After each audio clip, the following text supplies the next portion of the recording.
જય શ્રી રામના જયઘોષ સાથે હિન્દુ લાયન્સ સંગઠન દ્વારા સતત 5મા વર્ષે ભગવાન શ્રી રામના જન્મોત્સવ નિમિત્તે ભવ્ય શોભાયાત્રાનું આયોજન કરવામાં આવ્યું હતું।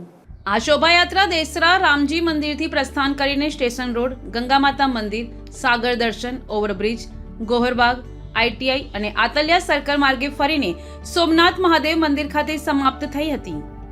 શોભાયાત્રા દરમિયાન ભક્તોમાં વિશેષ ઉત્સાહ જોવા મળ્યો હતો અને હજારોની સંખ્યામાં શ્રદ્ધાળુઓ જોડાયા હતા।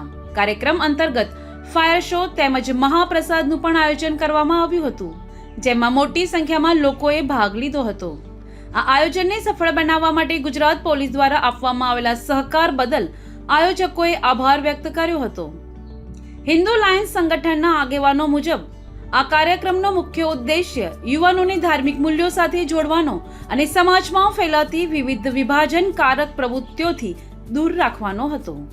તેઓએ જણાવ્યું કે આજના સમયમાં જાતિ, ભાષા અને પ્રાંતના મુદ્દાઓને લઈને સમાજમાં વિવાદો ઊભા થાય છે, ત્યારે આવા કાર્યક્રમો હિન્દુ સમાજની એકતા મજબૂત બનાવે છે। આ શોભાયાત્રામાં વિવિધ ગણેશ મંડળો, ભજન મંડળો તેમજ અન્ય સામાજિક સંસ્થાઓએ પણ સક્રિય ભાગ લીધો હતો। હિન્દુ લાયન્સ સંગઠન દ્વારા આગળ પણ આવા સામાજિક અને ધાર્મિક કાર્યક્રમો યોજાતા રહેશે તેવી માહિતી આપવામાં આવી છે।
जय श्री राम।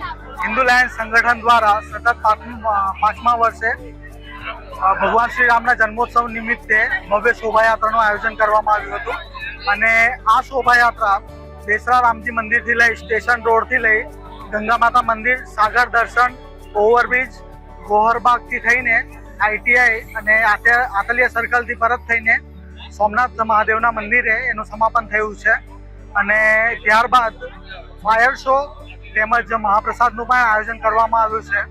આ શોભાયાત્રામાં હજારો ભક્તોએ ઉત્સાહભેર ભાગ લીધો છે અને આ શોભાયાત્રાને સંપન્ન કરવા માટે ગુજરાત પોલીસનો ખૂબ ખૂબ આભાર વ્યક્ત કરીએ છીએ અને હિન્દુ લાયન્સ સંગઠન દ્વારા જે પણ કંઈ કાર્ય કરવામાં આવે છે એનો કંઈક ને કંઈક ઉદ્દેશ્ય હોય છે.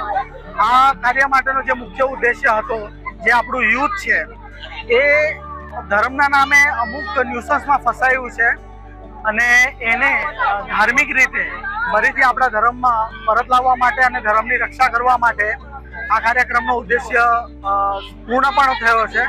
અને એવા ઘણા કાર્યક્રમો છે, જે રીતે હિન્દુ સમાજ નવરાત્રી, હિન્દુ એકતા ક્રિકેટ ટુર્નામેન્ટ એનું પણ આયોજન કરવામાં આવ્યું છે. અને તમે જોઈ શકો છો કે આ શોભાયાત્રામાં દરેક હિન્દુઓએ પોતાની જાતિ છોડી પોતાનો આહાર કે શું ખાય છે એનાથી કોઈ ફરક નથી પડતો. કઈ ભાષાનો જ આજે આપણે સમાજમાં જોઈએ કે ભાષા ઉપર લડાઈ થાય છે, પ્રાંત ઉપર લડાઈ થાય છે, જાતિ ઉપર લડાઈ થાય છે. જ્યારે હિન્દુ લાયન્સ સંગઠન દ્વારા આ તમામને છોડીને આ તમામ હિન્દુઓ હિન્દુ સમાજ એકતાના જે પ્લેટફોર્મ છે એના પર ભેગા થયા છે. તમામ ગણેશ મંડળો હોય કે અન્ય મંડળો, ભજન મંડળો હોય, એ તમામ મંડળો પણ આ પ્લેટફોર્મ પર ઉપસ્થિત રહ્યા છે. અને હિન્દુ સમાજ માટે હિન્દુ લાયન્સ સંગઠન સતત આવા કાર્યો કરે છે અને આગળ પણ કરતું રહેશે. અને અમારા વિચારોને સમાજ સુધી પહોંચાડવા માટે તમામ પત્રકાર ભાઈઓનો પણ ખૂબ ખૂબ આભાર વ્યક્ત કરીએ છીએ. જય શ્રી રામ. લીમોરાથી નીતિન પટેલનો અહેવાલ.